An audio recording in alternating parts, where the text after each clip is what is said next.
कंचना जी, आप जरा बता दीजिए, शुरुआत में मैंने आपसे बात की थी, वो कंफ्यूजन मैं होप कर रही हूँ दूर हो गया हो।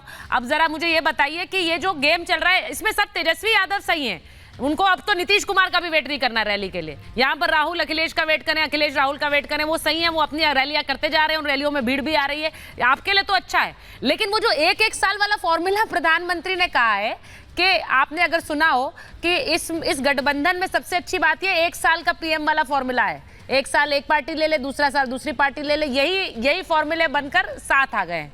आपको लग रहा है कि ये जो तस्वीर वो रैलियों में दे रहे हैं, ये तस्वीर लोग भी उस तस्वीर को समझ पा रहे हैं, क्योंकि गठबंधन और नेता दोनों ही अभी प्रचार से गायब। देखिए, यही कहते हुए कि एक साल का प्रधानमंत्री होगा, प्रधानमंत्री नरेंद्र मोदी जी अपने हार को स्वीकार कर लिए हैं। उनको पता चल गया है कि वो हारने वाले हैं और इंडिया अलायंस की सरकार बनने वाली है। उसके लिए प्रधानमंत्री नरेंद्र मोदी जी को बहुत बहुत शुक्रिया कि वो अभी से मान चुके हैं। अभी तो 6 चरण है, कल तो दूसरा चरण है, 5 चरण का और इंतजार कर ले। खैर, और दूसरी बात, अभी सभा पे बहुत बात हो रही है कि ज्वाइंट रैली नहीं हो रही है, उनकी नहीं हो रही, उनकी नहीं हो रही है। मैं पूछना चाह रही हूँ कि 5 कैंडिडेट जो कल बिहार में चुनाव होगा, पांचों के पांचों जदयू के हैं, तो बताइए प्रधानमंत्री नरेंद्र मोदी जी एक बार भी जदयू के कैंडिडेट के लिए प्रचार करने गए? पूर्णिया के लिए प्रचार करने गए हुए थे, वो भी जब पहले चरण का मतदान था उसके पहले ही, लेकिन इस बीच नहीं गए हैं। उनको जदयू के कैंडिडेट के लिए समय क्यों नहीं मिला? आप देख लीजिए कि अलायंस कैसे चल रहा है बिहार में इनका। और दूसरी बात, मैं आरएलडी के भी प्रवक्ता से पूछना चाह रही हूँ, आप विजन मिशन न जाने बड़े बड़े शब्द इस्तेमाल कर रहे हैं, तो आप भी बता दीजिए कि 1-2 बार अगर मंच पे आने के बाद क्यों जयंत चौधरी जी को साइड कर दिया गया?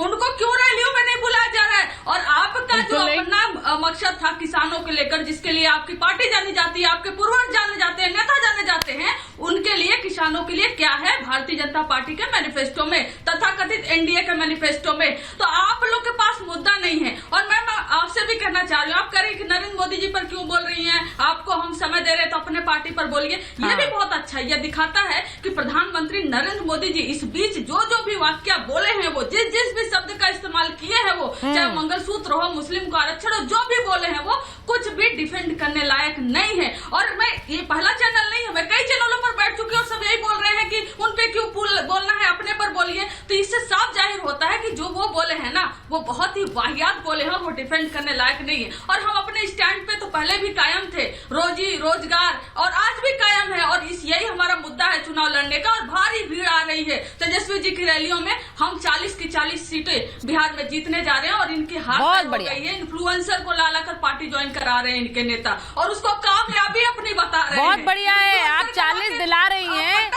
नहीं, ये बहुत अच्छा है। देखिए, ये गणित बड़ा इंपॉर्टेंट है। आप कह रही हैं बिहार से हम 40 लेकर आ रहे हैं, तो 40 आप ले आएंगी, तो यूपी से वो भी कह रहे हैं, वो तो कह रहे हैं हम स्वीप कर रहे हैं, तो 120 तो यही हो गई। तो मुझे लग रहा है कि ये तो बड़ी एक संकट की घड़ी हो गई है एनडीए के लिए। और के शर्मा जी, आपके लिए ये तो 120 का गणित लेकर बैठे हैं भाई, सिर्फ यूपी बिहार से। तो आप 120 को टक्कर कैसे देंगे? नहीं, मुझे आश्चर्य है कि 120 में से अभी मात्र यदि गिने तो 3 ही लोकसभा है इनके पास। आरजेडी तो 0 है, उसकी तो एक भी लोकसभा सांसद नहीं है, और सपा की 3 है। तो 120 में जिसकी आज स्थिति 3 सीट की हो, वो 120 सीट जीतने का ख्वाब देख रहा है यहाँ पर और वादे कर रहा है। तो बतौलेबाजी से ज्यादा क्या है? दुनिया समझ सकती है, हंस सकती है केवल इनके ख्वाबों पर। लेकिन मैं अभी एक सुन रहा था अपने जार साहब को, जार साहब ने कहा कि भाषा और बोली किसकी बदल गई। सुतेजा जी, आज सारे टीवी चैनल में चल रहा है, कल राहुल गांधी देश के प्रधानमंत्री, ठीक है आपके प्रतिद्वंदी हो सकते हैं, लेकिन वो देश के प्रधानमंत्री भी हैं। आपकी भाषा और बोली क्या है? नरेंद्र मोदी डर गया, नरेंद्र मोदी भाग रहा है, नरेंद्र मोदी जवाब नहीं देता है। अरे आपके पिता की उम्र के हैं वो, थोड़ा सोच भी तो सकिए। और देश के प्रधानमंत्री हैं, आपकी भाषा शैली इतनी कैसे गिर गई? किस संस्कार में पले हैं आप? यही संस्कार दिया था आपके घर वालों ने, तो वह अपना संस्कार दिखा रहे हैं, अपना स्तर दिखा रहे हैं कि देश के प्रधानमंत्री को राहुल गांधी इस तरह संबोधित कर रहे हैं। प्रधानमृति ने खुद भी अपनी रैली में बोला उसके बारे में, उसका एक स्पष्टीकरण ले लेंगे, लेकिन पहले तो आप 120 पर बताइए। हाँ, आज उसका उल्लेख किया है। देखिए, स्मृति ईरानी ने भी सपना देखा ना कि वो अमेठी से जीत सकती हैं, वो उन्होंने हरा दिया। तो वो भी देख रहे हैं, और अगर वो सपना हकीकत में बदल सकता है, सपने देखने पर ही हकीकत बनते हैं के शर्मा जी। नहीं, इसमें कोई दो मत नहीं है, सपना देखना जरूरी है, लेकिन उसका उसी हिसाब से कर्म भी करना पड़ता है ना सुचित्रा जी। हाँ। अमेठी से हारने के बाद राहुल गांधी कितनी बार अमेठी गए हैं? आपने सुना आज तक कि अमेठी गए हैं? एक या दो बार को छोड़कर कभी अमेठी नहीं गए।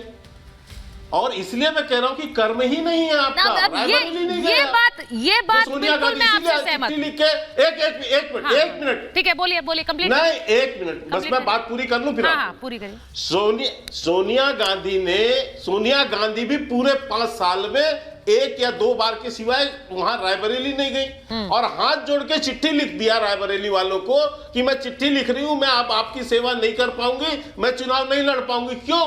क्योंकि उन्हें पता था कि पिछली बार एक सीट जो जीती है वो भी हारने वाली है, क्योंकि आप 5 साल पिछले दरवाजे से राज्यसभा की सांसद तो रहेंगी, लेकिन लोकसभा लड़ने की हिम्मत नहीं जुटा पाई सोनिया गांधी भी कि वहां से लोकसभा और लड़के उसकी जनता करो। जॉर्ज जी, क्या उन्हें पता था कि राज्यसभा का दरवाजा खटखटाया है, और क्या हिम्मत नहीं है, इसीलिए अभी तक अमेठी रायबरेली पर निर्णय नहीं है और बन गई ना। क्या यूपी में मोदी योगी की जोड़ी के सामने टिकने से डर लग रहा है, इसीलिए ऐलान नहीं है? जॉर्ज जी। सुचित्रा जी, ऐसा बिल्कुल भी नहीं है। कांग्रेस पार्टी या गांधी परिवार ऐसा बिल्कुल भी भय की कोई मतलब स्थिति में नहीं है। जहां तक यूपी का सवाल है, यूपी में कांग्रेस पार्टी 17 सीटों पे लड़ रही है, और कांग्रेस पार्टी को पूरा यकीन है कि इन 17 के 17 सीटों में अच्छा प्रदर्शन करेगी। और जहां तक रायबरेली और अमेठी की सवाल है कि कांग्रेस पार्टी अपना प्रत्याशी उधर जल्द से जल्द उतारेगी, और हमें पूरा यकीन है कि हम उधर पे भी जीत हासिल करेंगे। जहां तक मैं के शर्मा जी को कह दूं कि प्रधानमंत्री जो है एक संवैधानिक पद पर बैठे हैं, हमें प्रधानमंत्री का पूरा आदर करना है, और हम करते भी आदर।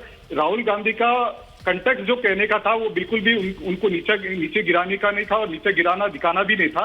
और जहां तक प्रधानमंत्री का सवाल है, प्रधानमंत्री खुद अपने भाषा से पूछ लीजिए, वो भाषा चला दीजिए, वो वीडियो चला दीजिए। बहुत चर्चाएं हो रही है जॉर्ज जी, उस क्लिप पर बहुत चर्चाएं हो रही है, खासकर सोशल मीडिया पर तो बहुत चर्चाएं हो रही है। मुझे लगता है वो क्लिप सभी ने देखा होगा। कंचना जी बोलना चाह रही है। कंचना जी, आप उनके डिफेंस में आ जाइए, उन्हें पहले बोलने दीजिए, उसके बाद आइएगा उनके डिफेंस में। लेकिन पहले मुझे बताइए, उस क्लिप की बहुत चर्चाएं हो रही है। नहीं, मैं आ रही हूँ, मुझे पता है आप अच्छा डिफेंस देंगी, पहले उन्हें तो देने दीजिए अपनी पार्टी के लिए। जॉर्ज जी, मुझे ये बताइए कि ये जो क्लिप चल रही है, और वो सही कह रहे हैं, उसको सोशल मीडिया पर भी वायरल है, आपने भी सुनी होगी ज़ैनब जी, आपने भी सुनी होगी धर्मेंद्र जी। उस क्लिप में वो जिस तरह बोल रहे हैं, ये करेगा, डर गया है, जिस तरह से वो बोल रहे हैं, प्रधानमंत्री ने खुद आज रैली में उसके बारे में बात की है, और उन्होंने कहा कि ये किस तरह से भाषा की, और उन्होंने सवाल सीधा मेरा ये कि जो वो करते हैं उसको, उस पर वो एक तरह का सेल्फ गोल क्यों हो जाता है, और उसको भुना जाती है सामने वाली पार्टी यानी बीजेपी। प्रधानमंत्री ने उसका रैली में जिक्र कर दिया और लोगों से कह दिया आप बुरा मत मानिएगा, हमें तो पता है, हम कामदार हैं, हम इसी तरह काम करते रहेंगे। आप लोगों के लिए मुद्दा हो गया वो। सुचित्रा जी, जहां तक राहुल गांधी का सवाल है, अगर हमारे नेता राहुल गांधी के भाषा को लेकर प्रधानमंत्री को ठेस पहुंची है, तो ये नेशनल टेलीविजन पे मैं खुद इसकी मैं माफी मांगता हूं, और I am sorry for that. But जहां तक राहुल गांधी का सवाल है, राहुल गांधी का बिल्कुल भी ये दृष्टिकोण नहीं था कि प्रधानमंत्री की पद या प्रधानमंत्री को नीचा दिखाए।